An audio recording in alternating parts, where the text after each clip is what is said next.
Como no você mercado. vê esse mercado agora para o futuro? Eu estou preocupado, sinceramente. Principalmente porque tem pesquisas mostrando que a gente vai entrar em 20 anos com uma escassez crônica de proteína. Sério? Crônica.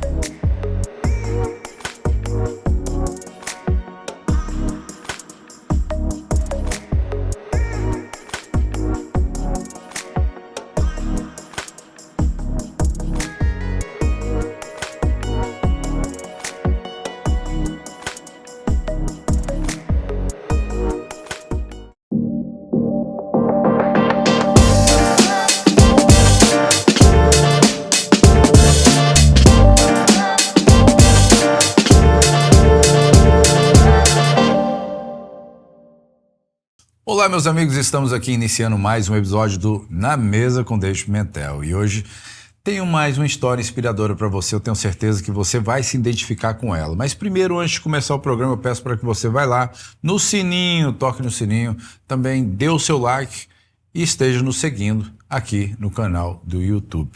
Bem, como todos os outros episódios, a gente sempre traz um personagem, uma pessoa, um empresário, um empreendedor, um professor ou alguém que realmente vai nos trazer um ensinamento da vida, vai contar a sua história. E hoje nós estamos aqui com nada mais, nada menos do que um grande amigo e, claro, eu chamo ele de Rei do Gado, que está aqui hoje porque foi assim que me apresentaram ele. Mas eu estou aqui hoje com o nosso amigo Marcos Borges. Marcos, seja bem-vindo, meu amigo. Muito obrigado. Como que você está? De onde você veio, Marcos? Eu nasci em Uberaba, né? Nasceu em Uberaba. É na Meca do zebu. Nossa família foi importadores do zebu da Índia, né? E aí você me pergunta o que eu estou fazendo aqui, não? O que você está fazendo aqui, Marcos? O que você veio parar nos Estados Unidos? Olha só a história, sua história que já veio lá.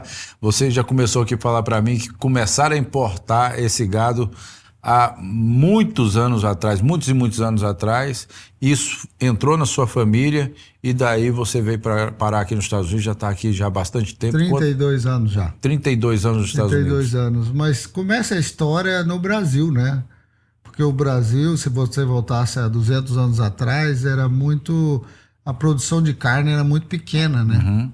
E a população menor também, né? Então, teve a influência do gado que veio para o Brasil pelo príncipe Dom Pedro, que trouxe importações, e por circos. E esse gado que apresentaram era diferente do gado nosso que tínhamos no Brasil. Para você ter uma ideia, naquela época, um novilho acabava com 5 anos de idade. Tá entendendo? Uhum. E aí esse gado que veio da Índia foi comprado nos circos, essa influência do Dom Pedro, daquele pessoal da corte que trouxe os animais, esses zebu, como assim, exóticos. Cruzaram com o gado brasileiro. E aquele choque de sangues diferentes das raças fez uma superprodução. Um animal que se abatia 5 anos mudou para 3 anos, você imagina? A mesma genética. Então chamou muita atenção a nossa família de Uberaba, que já tinha gerações e gerações de pecuária no Brasil, de juntar um grupo de investidores da nossa família e mandar nossos representantes na Índia para importar para o Brasil. O gado. Entendendo? E nisso já tinha feito um suíço, Lengruber, já tinha feito uma importação antes da nossa família. Mas nossa família foi um dos primeiros que nós fomos na Índia e importamos para o Brasil. E veio Uberaba. Para você ter uma ideia, o primeiro zebu que chega em Uberaba, um dos mais famosos, chamava Lontra. Meu avô dizia que era 8 quilômetros da estação de trem até na praça principal. Aí tinha governador, tinha ministro, imagina. E tinha gente, tinha uma corda de proteção da estação de trem ao centro, com banda, com toda aquela promoção que tinha na nossa família, com gente dos dois lados. Você vê o tanto que era importante esse evento, né? Porque, para quem conhece Uberaba, tem um mausoléu que se chama do touro Lontra, dessa chegada do touro lontra. E aí fundou em Uberaba a Associação Brasileira do Criadores de Zebu, que hoje é a maior associação do mundo. Tá entendendo? A Associação do Zebu, elas registram 600 mil animais por ano. Você imagina, em Uberaba hoje. Só em Uberaba. Só em Uberaba. Não, o registro é em Uberaba, mas a associação é nacional, né? Nacional. Internacional. Sim. Mas são 600 mil registros por todo o Brasil. E hoje, por exemplo, a chegada do zebu no Brasil, pela sua família, claro, trazendo isso à origem, trazendo isso para hoje, como que esse cenário hoje está no mundo e no Brasil? Cresceu, acho que exponencialmente, né? Exponencialmente. Primeiro cresceu no Brasil, né? Porque hoje o rebanho brasileiro é 230 milhões de animais. Bem maior Do que na Índia. Não, pra você ter uma ideia, os Estados Unidos hoje tem 75 milhões de animais. Uhum. Tá dizendo? Quando eu cheguei aqui em 93, tinha 95 milhões. Entendeu? Já baixou. Por isso que a carne agora vocês podem ver que tá cara, né? Uhum. Bem mais cara, porque é um de demanda e oferta e procura, né? Uhum. Que tá acontecendo. Mas o Nelore, primeiro, ajudou muito o Brasil para conquistar aquelas áreas difíceis, Sim. como a Amazônia, a área do deserto, do cerrado. Então é uma raça muito rústica. E não só o Nelore, as outras, porque são 32 raças zebuínas. Tem o Girgo, o Zeral, o Cangaiã, tem várias raças que vieram para o Brasil. E foi cruzada com o gado do Brasil, que tinha, né? Chamava o curraleiro, que tinha o caracu, outras raças que tinha no Brasil, mas que não eram super produtivas. Com essa cruza, fez hoje o Brasil ter 90% do gado do Brasil é Nelore. E através desse sucesso que aconteceu a raça no Brasil, o Brasil começou a exportar. Entendendo? Hoje um dos maiores exportadores do mundo, primeiro ou segundo agora, do Brasil, e exporta para o mundo inteiro essa genética que foi importada pela nossa família. E acontece que no ano de 93, eu estava... Porque minha família, meu pai teve um problema financeiro. Eu venho de uma família de muita tradição, mas a gente, pessoalmente, a minha parte da minha família, meu pai teve problemas financeiros, né? E eu tive que... E ele não dava para me continuar na fazenda. E mesmo que eu formei em economia, depois zootecnia, não dava para continuar vivendo só da fazenda, entendeu? Já tinha diminuído, porque era muito grande há 200 anos atrás, mas tem bisavô, tataravô e vai diluindo vai por diminuindo, causa né? das heranças. Né? Das heranças. Então eu tive que sair. E aí eu fui para Araguaína, para Tocantins, onde eu conheci minha esposa tão linda e boa, né, Adriane. E lá fazendo assessoria, vivi 6 meses numa casa de palha, entendeu? Tomando banho no rio. E eu adorava, né? Por isso que pessoas reclamam, né? Nossa, isso é bom, isso é bom. Mas qual foi a ideia? Por que você foi para lá? Você foi para lá para começar um novo Começar outra vez, porque terras em Uberaba é muito caro, né? Para ter uma ideia, era 20 vezes mais caro. Só que estava do lado de São Paulo, do lado de Belo Horizonte. Lá era 1.500 quilômetros, no meio da mata, sem nada, tá entendendo? Só mata. Então a terra era muito barata, mas para quem estava começando e queria trabalhar, era oportunidade, né? Que hoje já não está assim mais, né? Não. Hoje já está bem mais caro. Hoje já tá, mas na época foi isso. Já vendeu ou não? Vendi uma. Vendeu? Ainda tem, então? Não, tenho 3 em Uberaba, mas aí foi porque meu avô morreu, e meu pai também, então eu comprei, eu tive a chance de comprar as fazendas que foi da minha família de antepassado. Sim. Então, como eu já tinha começado, eu te conto a minha história, forte, eu né? fui e comprei, né? A família e segue em Uberaba. E o que foi que te levou a você ter sucesso nesse mesmo segmento? Porque você veio para os Estados Unidos e hoje você atua nisso. A vida inteira. A vida inteira. Então, toda a sua história está baseada nisso aí. Na história que começou lá do zebu, né? Do gado. Quais são as diferenças e o que é que leva, por exemplo, você ter sucesso, principalmente nesse segmento? É você entender a relação do gado em si, todos eles, todas as categorias ou somente denota a uma espécie de gado, que no caso é o zebu? Não, eu acho que, como o Tatê, eu acho que foi a consistência e trabalho também, né? Sim. Porque quando eu formei economia, todo mundo, não, você tem que ir para São Paulo, trabalhar, fazer aquilo. E eu não. E que é uma coisa interessante saber isso de você, porque você vem de uma família de fazendeiros. Mas E, era o de sonho do repente, meu pai. Era o se sonho. formar em economia. Era o sonho do meu pai, que eu fosse o businessman, aquela pessoa, entendeu? Mas eu não gostei, eu fiz mais para alegria dele, né? E aí, só que todo mundo me falava, porque a pecuária mudou muito no Brasil. Para você ter uma ideia, a relação de... Antigamente, você comprava uma caminhonete com 20 animais, Sim. 20 animais gordos. Hoje você precisa 80. Sério? Então, você perdeu muito o valor em dólar, a pecuária nacional. Por isso que hoje em dia no Brasil necessita de muito volume. Entendendo? Quem não tem volume, o empresário está indo muito bem, que é um ótimo negócio, mas precisa de um volume, né? E o pecuarista tradicional, como a gente, teve que sair a fazer alguma coisa diferente. Entendendo? Tinha que agregar valor. Entendendo? Então, quando eu cheguei em Araguaína, eu não consegui sobreviver só da fazenda. Então, eu tive que fazer assessoria, tive que comprar gado para revender, mas sofri muito. Foi muitos anos de muito trabalho mesmo. Dedicação. Passando fome, porque não de falta de dinheiro, muitas vezes, porque você está no meio da mata, não tem. Não tem. Entendendo? Exatamente. Você tem que... Passa 12 horas sem comida. Entendendo? Num cavalo, juntando gado, trazendo, entendendo? Mas aí eu acho que aí vem essa área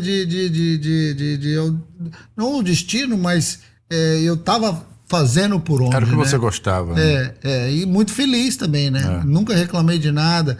No final de semana eu ia para Araguaína, que é a cidade mais perto. Aí eu tinha muita amizade, saía, divertia, conhecia minha esposa. Então eu tava muito feliz de todos os lados, tá entendendo? E quando você foi pra lá, você foi só? Só você? Sozinho. Tinha quantos anos? Não, eu comecei com 16 anos, tá entendendo? Já comprando, porque meu pai tinha uma fazenda pequena, eu fui comprando do lado, tá entendendo? Eu sempre fiz negócio, até cachorro quente eu vendi.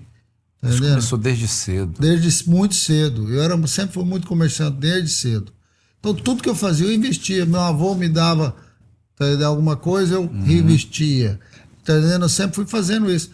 Até que aí só voltando uma história, eu estudei no Canadá também um ano. Porque o sonho do meu pai, do business, então eu tinha que falar inglês. Então, com 18 anos, eu fui pro Canadá estudar inglês. Fiz um ano de high school. E que teu pai, querendo ou não, deixou de Investiu apregar, muito, né? investir em você. Se não fosse ele, eu não tava aqui hoje. Exato, é isso mesmo. Tô linkando aqui as pontas. Você linkou, não tava aqui hoje, né? Aí, na época, eu volto, né? Mas aí, meus primos faziam bullying. Não sei como é que chama bullying em espanhol, em português. É bullying. É bullying? É bullying. Meus primos faziam bullying, porque eu lá trabalhando, sujo, aquele negócio. Eu falei, para isso que seu pai investiu em você te mandar na economia, te mandar pro Canadá, e Pra você tava sendo peão de... Eu tava feliz, nem me tocou, eu tinha orgulho do que eu tava fazendo, né? Só que ninguém mal esperava o que ia acontecer no futuro. Nunca, ninguém. Meus primos, todos bens de vida já, porque trabalhava com o pai, mamando na teta da minha avó. Tá entendendo? E o que você denota isso? Você acredita que isso te ajudou para você? Muito sofrimento. Eu acho que sofrimento é que, se eu vou te falar, as vezes que eu mais aprendi na vida foi quando eu sofri, né?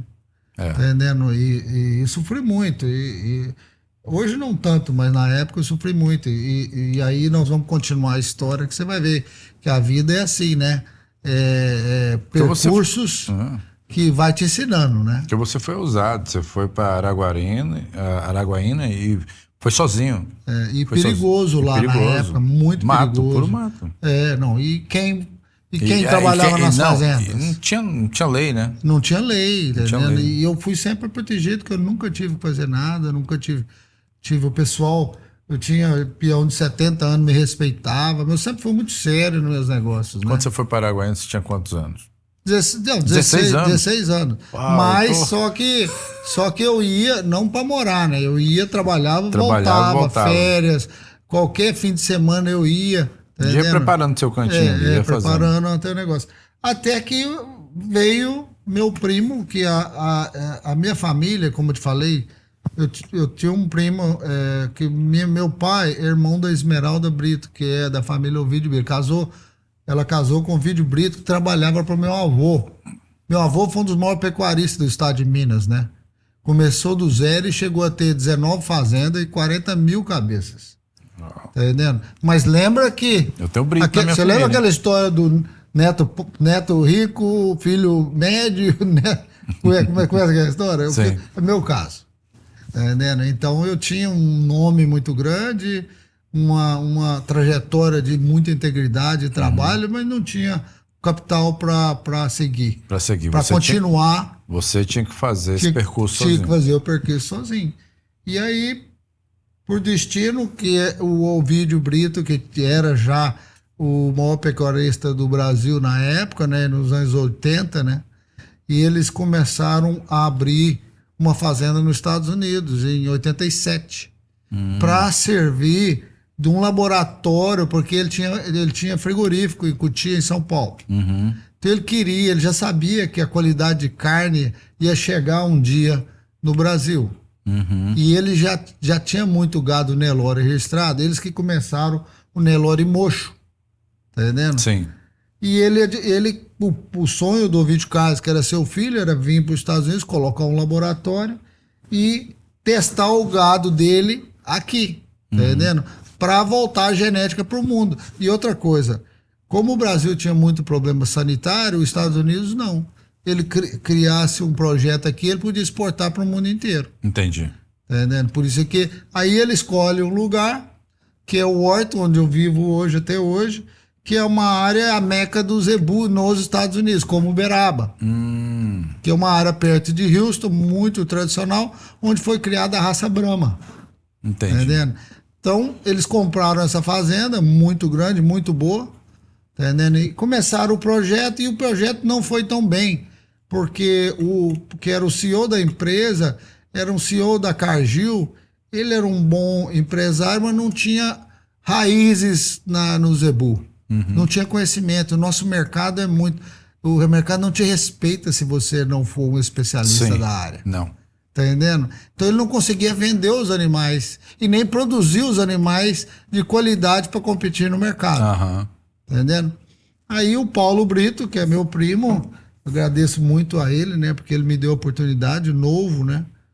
E eu também agradeço muito a minha desprendimento de poder sair, né? Sim, claro. Porque foi difícil para deixar, né, a Adriana lá, a deixar a fazenda minha que já estava, meu pai que tinha fazenda em Uberaba. E foi quando teve a oportunidade de você vir aos Estados Unidos. Ele me chamou, falou, eu precisava da sua ajuda, eu sei que você tem suas fazendas, mas... Preciso da tua experiência aqui. Esse projeto dos Estados Unidos, você já fala inglês, você tem raízes, tá entendendo? Olha. Você precisa de ajuda. Eu falei, Paulo, mas como é que eu vou deixar? Eu posso ir em 2 anos? Eu falei, não. Em 2 anos nós já... Você tá falando que eu tô arrepiando. Aí vem lá da história do teu pai. Espera, bonito é o que ele me falou, para me convencer. Falou assim, mas Júnior, nossa família Machado Borges, a gente não veio no mundo só para fazer dinheiro. A gente veio para fazer história. Uau. E você tem a chance de fazer história. Tá entendendo? E aí eu nem perguntei quanto que eu ia ganhar. Deixa que eu vou. Eu tô aqui pra fazer história. E falei que ia vir para um projeto de 3 anos na época, né? E aí eu vim, nem fui para São Paulo, já vim direto e comecei esse projeto, mas com muito problema, né? Na época, porque a gente tinha animais de 2 anos, 3 anos que não vendia, tá entendendo? Né? Tinha um elefante branco. Eu comemoro, eu falo sempre que parecia como vender picolé para esquimó. Porque o gado nosso era um super gado, mas não tinha o fenotipo do gado que o americano buscava. Tá entendendo? Entendo. Então, mas eles tinham importado sêmen, embrião do Brasil para melhorar esse gado que já tinha aqui nos Estados Unidos, né? Então, aí, pelo menos eu tinha esse material genético para melhorar o projeto. Tá entendendo? Então, quando eu comecei a usar esse sêmen desse gado que já tinha melhorado geneticamente, bum, o gado aqui Aí estourou. estourou. Entendeu? E juntamente, lembra que ele falou que o projeto deles era para fazer um laboratório de investigação? Sim. Então a universidade, a partir do momento que ela começou a soltar a informação e foi publicada por Journal of Animal Science, que é uma revista de maior respeito nos Estados Unidos e no mundo, né? Então me ajudou. Então eu não tive que provar mais, tá entendendo? Que a qualidade do rebanho. E começou indo muito bem. Só que 5 anos depois desse projeto, que já estava muito bem, eu decidi não voltar. Entendendo? Decidi. Não vou voltar não, pro Brasil. não. Gostei muito do projeto, né? O nível de gente que eu estava trabalhando era. E sem contar também o carinho que vai criando daquilo ali que você está fazendo. Uma coisa que já era algo que você gostava de fazer, Muito. outra coisa quando o negócio já eleva a um nível superior àquilo que você esperava. Aí você não quer soltar aquilo de jeito E nenhum. mais conhecimento, né? E bem Porque mais. eu tenho uma fome de conhecimento muito grande, tá entendendo? E o nível você vai ver, eu tinha como amigo vários PhDs da universidade, assim, de convivência diária. Relacionamento, né? Um relacionamento muito bom, né? E eu aprendi muito na área. Então aquilo me alimentava muito, né? Esse conhecimento, essa fome de cada vez melhorar, de ir para frente. Não tanto o dinheiro, porque o dinheiro vem naturalmente Sim. quando você faz a coisa bem feita com amor, o dinheiro vem. Claro. Tá entendendo? Mas mais pelo objetivo nosso que estava sendo completado, né? E só que aconteceu o problema do Brasil, teve uma aftosa, que é um problema de sanidade, e fechou o mercado para exportação, não podia mais exportar a genética do Brasil. Aí nós ficamos num ponto de erosão genética, que você não tem erosão genética que você não tem como melhorar, tá entendendo? Porque eu não podia acessar a genética do Brasil. Então nós só ficamos com a genética que estava nos Estados Unidos. Aí o que eu fiz? Falou, a gente tem que mudar o plano. E a gente estava fazendo já investigações e nós mudamos o plano para fazer uma raça que era muito conhecida, que é Brangus, que é o Angus com o Zebu. Sério? Tá entendendo? A gente já estava testando isso para vender Nelore. Mas não era para fazer uma raça, era para testar o Nelore, para chegar. Você é um criador de Angus, você é um criador de Hereford, você é um criador de Cimental. Aqui, olha como é que o Nelore cruza com a sua raça. Tá entendendo? Então era só para isso. E na hora que começa a sair os resultados, explodiu, tá entendendo? O vigor híbrido das duas raças. E foi aí que, todas as raças, 8 raças medidas, o Brangus era 100 vezes melhor, 90% da característica era melhor. Aí eu falei pro grupo, pro meu primo na época, falou, a gente vai ter que mudar o plano. Nós vamos ter que fazer Brangus. Ele falou, você tá doido? Você sabe o que vai representar pra gente lá no Brasil, que vem da raiz, o sangue de Zebu, né? Falou, ou faz ou vende o projeto, porque não vai dar para continuar. Você não sabe se vai ser 10 ou 20 anos, que até hoje, 20 anos depois, não abriu, vai abrir agora, não abriu. Tá entendendo? Agora que o Brasil está livre de vacinação. Então está livre de vacinação, vai ser aprovado talvez o ano que vem, para ser importar outra vez. Se não acontecer outro problema lá no Brasil. Tá entendendo? Então, para ter uma ideia, a gente tinha 20 anos, já tinha acabado a empresa. Existe um jogo político também sobre isso. Muito. Protecionismo se tem. Protecionismo. Se tem. Aí o que nós resolvemos? Resolvemos fazer Brangus. E começamos a fazer um Brangus assim, por cruza. Tá entendendo? Mas levamos 4, 5 anos para descobrir que não se pode. Eu falo, você que é criador, ou você que está querendo criar hoje em dia, raça composta leva 20 anos para fazer. E milhões de dólares. Sim. Então, não vai inventar a roda. Compra a raça pronta já, embrião, sêmen. Tá certo. Tá entendendo? Porque é muito investimento, principalmente você que está começando isso. Para fazer primeira geração, tem que ser algum criador com muita experiência e muito poder de investimento. Porque leva muitos anos. E a escolha de cada 100, você escolhe 1, 2. Então, para trazer essas linhas genéticas novas. Então, não recomendo fazer. Então nós começamos depois que nós vimos esse lado, nós começamos a comprar genética pura, Brangus já puro. e fazer o biotipo nosso. Porque como nós somos zebuístas, animais que sejam rústicos, que adaptassem ao calor, que pudessem exportar para o deserto, para o trópico, Qualquer lugar. e com qualidade de carne. Porque o zebu, não sei se você sabe, é conhecido que não tem muita carne, maciez, marmoreio, tá entendendo? E o Angus, sim. O Angus, sim. Quando você cruza as dois, esse animal, filhos dos dois, tem os dois. Tem a rusticidade e tem a qualidade de carne. Entendi. Tá entendendo? Então me identificou muito. E aí me chamaram para ser diretor da Associação Brangos. E isso eu tinha 27 anos, 28 anos de idade. Tá entendendo? Foi o primeiro caso latino, de um latino ser diretor de uma associação nos Estados Unidos. Impressionante isso, parabéns. E 4 anos depois, presidente. Tá entendendo? E eu fiquei por 18 anos presidente da associação. Uau. Tá entendendo? Eu saí tem 1 ano, tá entendendo? Para tentar botar a minha empresa com uma posição mundial. Sim. Tá entendendo? Por quê? O que aconteceu?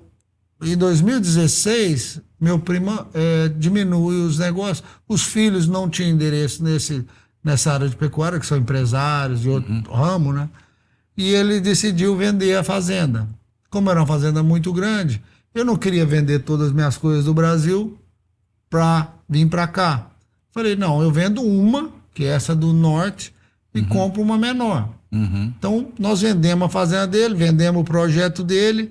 Depois que eu terminei todo o projeto para ele, que ele saiu com investimento com muito lucro, tá entendendo o que ele fez, eu fui e montei, comprei essa fazenda e comecei a montar, tanto que eu mudei para a fazenda, não tinha nem casa, estava construindo a casa. Para ver que sofrimento, não é sofrimento, é momentos, né? Eu mudei para minha casa e nem tinha terminado ainda. Tinha que terminar da cozinha e um quarto, eu mudei para dentro da casa. Sim. Eu não queria pagar aluguel. Tá E estava num paraíso, um Tá lugar certo, muito bom, né? muito bom. E começamos de novo em 2016, totalmente aí já com a marca MBJ, que é MBJ Ranch, que é uma marca que não era, vem da nossa família por gerações e gerações, não era MBJ, tinha MB, depois o V, Sim, mas agora a marca ela é sua, não? É a marca minha. Aí nós começamos. MBJ. Aí nós começamos e aí montamos a fazenda, montamos uma estrutura de leilão. É um paraíso, é um lugar bem, com muito trabalho também. Não foi fácil, tá entendendo? Eu acho que aí muita gente fala, igual você me convidou, eu ainda não cheguei. Tô lá, mas ainda falta muito, porque eu não quero nem aposentar. Não, tá cedo ainda. Não, porque muita gente Você fala, gosta. Eu amo o que eu faço. Não, você gosta, não tem como. Desde aqui, só de olhar para você já dá para ver que você não quer parar. Você gosta do que faz.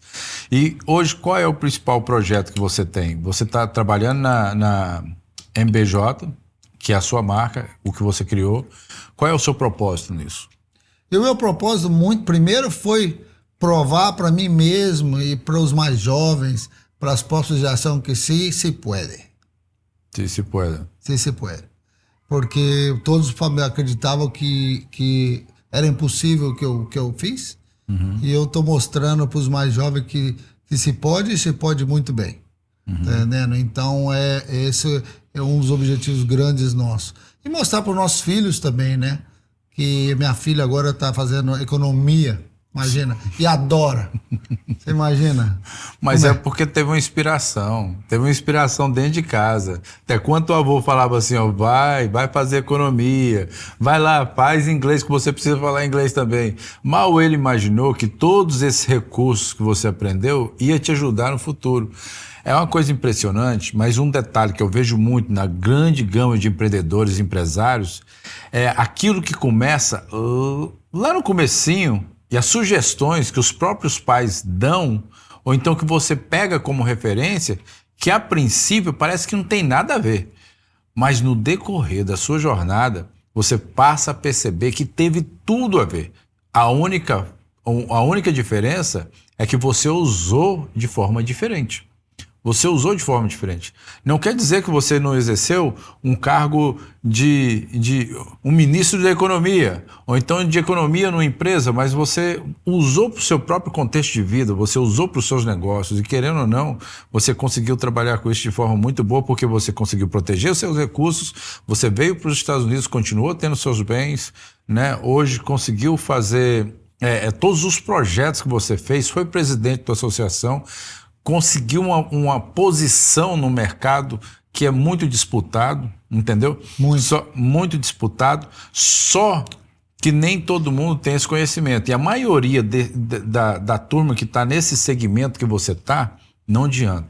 É um segmento de muito amor àquilo que faz. Muito amor. Então, você vai ver vários Marcos Borges, entendeu? Ali querendo fazer a mesma coisa, só que com detalhes. Então a diferença é que só o Marcos Borges tem, que é aquele que o pai dele falou, vai ser economia, vai fazer economia, vai falar inglês. E essa jornada te traz um diferencial que fez exatamente você chegar onde você chegou. Você se transformar num presidente de uma associação, entender todo o projeto, você está nos Estados Unidos, está lá no Texas, e fazer isso acontecer. Cara, que orgulho! Que maravilha, é um prazer muito grande saber que você fez isso, que hoje tem uma origem nossa também do Brasil, que faz parte desse comércio que hoje tem aí no mundo todo. Muito, e no Brasil agora, em março do ano que vem, tem o Mundial da Raça no Brasil, que é em Londrina, um evento que de todos os países do mundo inteiro vem, e ontem eu acabo de receber, eles postaram no Facebook, porque eles passam tem um juiz da exposição. Eu sou juiz internacional também, eu não comentei. Eu já julgo, tenho 30 anos em vários países, né? Mas precisava o Oscar, né? Precisava o Oscar. E agora eu recebi ontem, estou muito feliz. Quero agradecer a Associação Brasileira de Brancos e o comitê técnico, né, que avaliaram 18 juízes do mundo inteiro, e ótimos juízes, nossos amigos de profissão, e a gente foi escolhido como juiz para o Mundial do Brasil próximo ano. Agora é um orgulho para mim, para meu avô, para toda a minha família, né, que trabalhou tanto. E eu te prometo que, com a mesma integridade que eu levo minha vida toda, eu vou fazer o melhor que pode porque eu sei a responsabilidade que é de criar um animal, de preparar, de levar numa exposição. Então eu tenho muito respeito a esse trabalho do criador. Então, realmente, e eu viajei o mundo inteiro, e todos os países criadores de brancos, para ver os problemas, qualidades, e para poder fazer um trabalho que realmente a gente está preparado para escolher o melhor para necessidade do Brasil. Porque a gente sempre fala que o melhor Brangus é aquele Brangus para sua fazenda. Tá entendendo? Porque o Brangus, como é uma raça composta, você pode ajustar ele, principalmente em grau de sangue, de qualidade. Te dou um exemplo: se você está numa zona mais tropical, você faz um Brangus de pelo mais curto, um animal que adapta melhor. Se você está em zona temperada, você pode fazer um animal com um pouco mais de pelo, mas com um pouquinho mais de marmoreio, tá entendendo? Então tem várias formas de você ajustar. E isso é o DNA da empresa nossa, MBJ. A gente customiza o animal para a necessidade do criador. E quando você falando, nesse projeto todo, em 2018 a gente começou também a distribuir equipamentos. Não saindo da área, mas o gado de registro tem um problema de fluxo de caixa, porque tem épocas do ano, como na seca e tal, você não tem muitas vendas. Então você chega a ter fluxo de caixa em alguns meses muito forte e outros não. Então eu falei, eu não posso ficar dependendo disso, porque se você precisar de fluxo de caixa 2 meses, você vende o animal de acordo com as suas necessidades. Sim. Tá entendendo? Então eu vi isso, já tinha experiência, falei, não posso fazer isso. Então eu comecei a distribuir equipamentos, como trailer de gado. Eu sou distribuidor da Gusinec. Aí depois eu comecei a ser distribuidor da maior empresa do mundo hoje de currais e de troncos de trabalho, que é a Aeroquip. Balanças, que eu vendo balanças, entendeu? Então, não é um um mega mall, mas é muito especializada. Sim. E a gente tem um DNA diferente. Eu sei que você Sabe trabalha... as necessidades. Eu não quis fazer uma empresa muito grande porque eu queria dedicar o tempo ao cliente. Tá entendendo? Então, quer dizer, nossa empresa não é muito grande, mas a gente é muito especializado. Tanto que o ticket nosso mais barato é $4 mil, $5 mil. Tá entendendo? Qualquer coisa nossa que a gente... Então, quem quiser... Minha equipe é pequena e tem forma de tratar muito bem e ter uma relação muito boa com o cliente. Com o entendeu? cliente. É um formato diferente que está funcionando. Tá entendendo? E agora a gente está crescendo no mesmo formato. Está expandindo. E hoje a MBJ, ela está atuando só no Texas, todos os lugares. Você está ampliando esse mercado também para outros estados? Como que está? A gente está em todos os Estados Unidos, né? Mais na área do sul, porque o gado nosso é um estilo mais tropical. Sim. Os estados do sul, tá entendendo? Novo México, Texas, Louisiana, Mississippi, Flórida. Vamos até mais ou menos ali em Oklahoma, aquela área. Sim. Entendeu? Mas não vamos muito por norte, entendendo? Sim. Agora, temos no mundo também, isso é a nossa força. Por mais de 25 anos eu exporto, né? Então a gente já exportou para 18 países já. E agora a gente está colocando a distribuição própria. Alguns países fazendo em parceria com algumas empresas, alguns países como o México a gente está botando a própria distribuição nossa. A gente tem, o cliente faz pedido do México, a gente já tem os tanques, tá entendendo? Já tem os sêmen, os embriões, e é só manda em 2, 3 dias, o cliente recebe, já pode inseminar as vacas ou fazer um embrião. A gente tem a distribuição própria. Marcos, impressionante isso, hein? Impressionante a sua história, impressionante de saber como você atuou, como você assim teve um papel tão fundamental nessa história.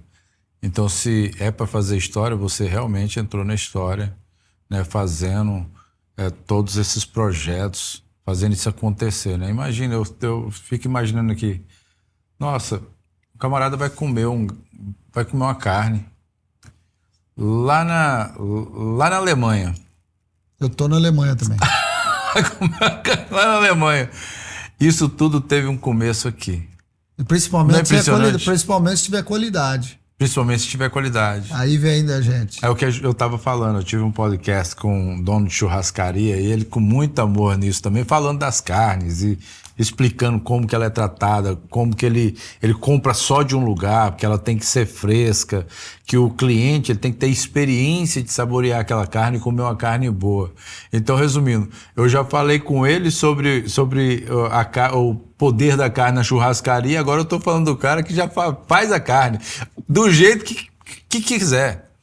Quer uma carne macia? Não, vamos providenciar. Só que tem um negócio, ele pode ser o melhor do mundo, mas não existe mágica. Se você não tiver a genética, você não consegue a qualidade.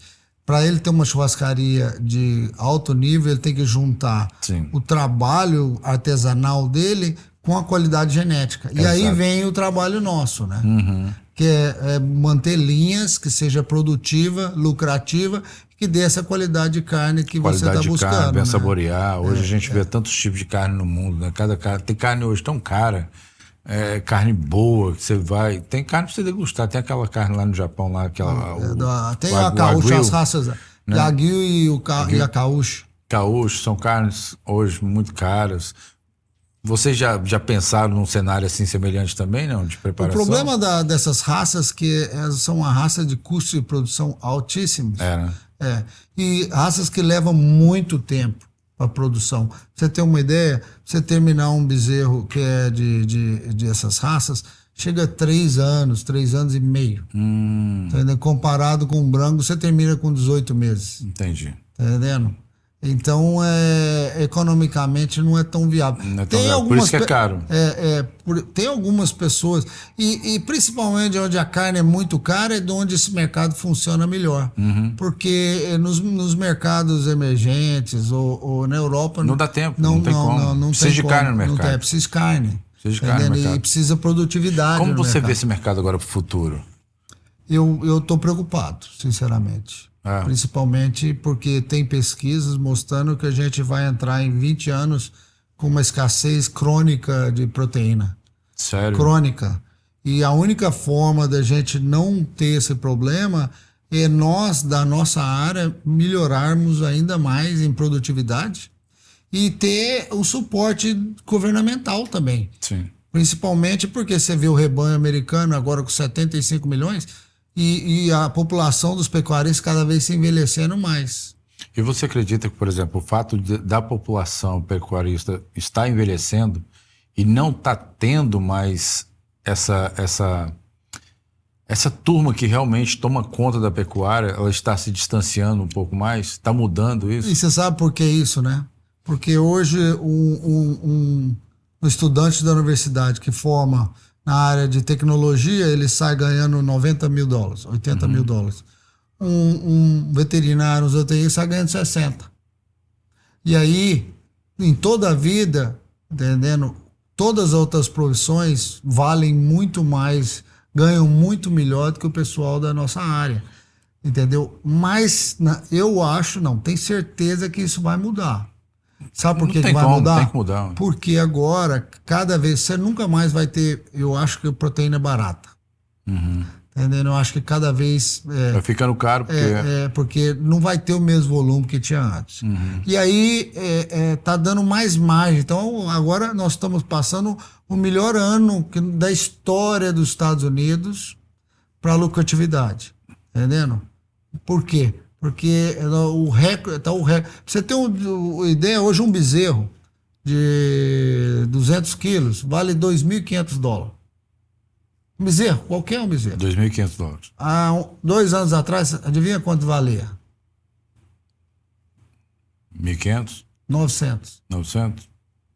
Tá entendendo? Você vê quanto tá valendo hoje mais, né? Então, um touro que a gente vendia por $5 mil, hoje Quase vale, triplicou, né? hoje vale $12 mil. Quase triplicou. Porque eu não vendo carne, né? Eu vendo genética. A gente vende sêmen. Entendendo? Uma dose de sêmen, a gente tem uma média de $50 por dose. Entendendo? Um touro produz 300, 400 doses em uma produção. Entendendo? A gente vende embrião. Você vê como está a tecnologia. A gente leva uma vaca, eles coletam os ocitos, que são os óvulos, e a fertilização in vitro.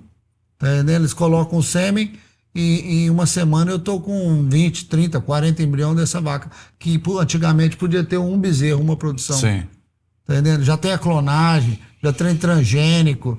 Então, já estamos buscando solução para esse problema que já é real, né? Já está na linha de pesquisa. Marcos, e para aqueles que já estão vindo, aqueles que estão querendo saber um pouco mais sobre isso, você que já também dá consultoria do mercado em si, para aquele que quer diversificar suas finanças, qual é o seu trabalho, qual é o seu papel nesse cenário, né? Que você está me falando um pouco sobre ele.